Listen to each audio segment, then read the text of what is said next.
Good evening, guys. The last topic, I think I was able to give you the content about budget for the year 2020.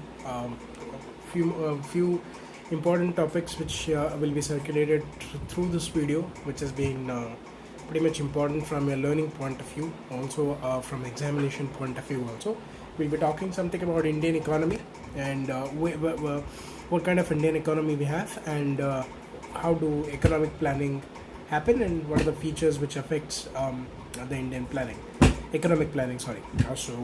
We're gonna see that. I think when we were in the regular college hours, we were able to discuss about the economy part, state of country, where a region in terms of production and consumption of goods is been done. Basically supply of money which has been done. Basically, a country which produces its products and exports it to various parts and earns money from that. Buying and selling and trade happens from that. So we tend to call it as economy. Now, Indian economy is I hope you got the meaning of Indian economy. Indian economy or the economy is one which basically we dwell in terms of production, and after the production, how many people consume it, and what is the transaction of money from that, supply from money from that. That is very how it is. Now, when we talk about Indian economy, it is termed as one of the most fastest growing economies in the world right now, and it is one of the most developing economies also. Some features like low per capita income, higher population, unemployment, poor infrastructure, agriculture based economy is that is why we people are still considered to be under developing economy, not developed economy. A few features if you want to see of Indian economy, which we have already taken these things that has been mentioned in your in the regular hours. Also, it will be mentioned in your PPT, which I have already sent you via emails to few people, and few have to forward it to others. Low per capita income, then dependence on agriculture, higher the population growth is pretty high in India. Existence of predominance or chronic unemployment and underemployment, and then poor poor formation of capital, then inequality of wealth and wealth distribution. Technology level is pretty low. Resources have been not utilized properly. Infrastructure problem, low level of living. Basically, we have discussed. We have also seen the backwardness of Indian economy, which we people had a very fruitful interactions also during the month of Jan and Feb. Where we people used to see there's a problem with your capital deficiency, there is problem with the funds for the country. That's why we're facing that. Then lack of entrepreneur skills that we have seen, lack of skilled technical people, not limited size of the market with reference to all the products which I'm talking about. Infrastructure needs to improve.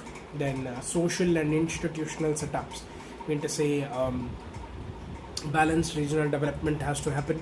Then growing population is one which we people are have to fight against. So this we all had taken, so I'm not going to dwell that in detail, and these are points which you can self-explain on them. When we talk about a couple of types of economies we have, systems we have in the world, one is your capitalistic economy, one is your socialistic economy, and one is mixed economy, one is communism economy, and one is fascism economy. We are going to deal with three as for now. We are going to deal with capitalistic economy. With capitalistic economy is a system where private entities own the ownership, like factors of production, if you want to say the four factors of production, that is your managing skills, your goods, your resources, and your labor, land, labor, capital, machine, men, what we say. So that is all by being owned by the private entities, not by the public entities. Now, the countries which adopt these, for example, to be successfully, that is Hong Kong, New Zealand, Australia, are the ones which they are perfect examples for capitalistic economy countries. They have they have enjoyed success. US also is considered to be, but hasn't seen the results that much comparative successful ratio than these. So capitalistic, where private companies take the ownership, they take the controls of the factors of production, basically the entrepreneur skills, the goods, labor, machine, resources, and all those things. What is required for capitalistic economy is free market is required, where free hands should be given to take up the decisions which they get, and it distributes goods and services according to the laws of the demand, the laws and supply of demand. It's as simple as that. When you have given it to public, okay, private entities to serve the public. One form is that. Then when we talk about societal economy, socialism economy is an economy where everyone in the society equally owns the factors of production. It's both private and public who owns the factors of production. Naturally, people say. So democratically elected government, or through a cooperative or public corporation, in whichever the owners' shares are. It is not concentrated by one sectors here. It is concentrated, but it is taken. The decision is taken by the society here. The countries which are majorly follow the socialistic economy are Norway, Finland, Sweden, Denmark, Iceland have very strong socialistic economical systems. So I repeat, capitalistic economy where private sectors take up the the ownership on the factors of production, where here in societal it is divided amongst society, democratic elected government, or through cooperation or cooperative or public cooperation, who owns that. Next we talk about a mixed economy. Best example is our country, where mixed economy is a combination of both societal economy as well as capitalistic economy. It benefits the advantages, and where we have it also, one advantage might seek another disadvantage. It goes in that way. The advantages of the countries who are having fixed economies might be, it protects your private property. One, number two, it allows the free market, allows the supply and demand. If you are following the both, then it is depending on the individuals. So India is running through mixed economical system throughout its existence. So if it's been elaborated, you can elaborate generally on that. Now, the main aspect of the video which we didn't cover in the session was in economical planning. Economical planning refers to the economic decisions, that how much to be produced, whom it is to be allocated, whom the authority should be taken, at what time and what rate to be produced is economical planning. I repeat, economical planning is the making of major economic decisions as what and how much is to be produced and to whom it is to be allocated.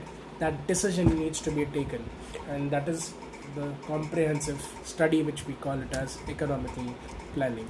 When we take economical plannings, the objectives of economic plannings will be pretty simple, pretty in a very simple way. One we take is that they always boost your, they always in terms of boosting your national income. The planning should go in such a way where your country's import should be less and export ratio should be more, so that India earns a lot of revenue to the India, the country earns a lot of revenue, and indirectly it improves the standard of living. And when it naturally increase the standard of living, probably we might improve our the domains or the sectors which we are lagging behind. Now, manufacturing sectors, for example, in India, which we were lagging some 5-10 years back, we have picked up in a great ratio. We are not dependent so much on China or Korean or Asian Pacific countries and all those things. Today we are capable enough of making our own products today.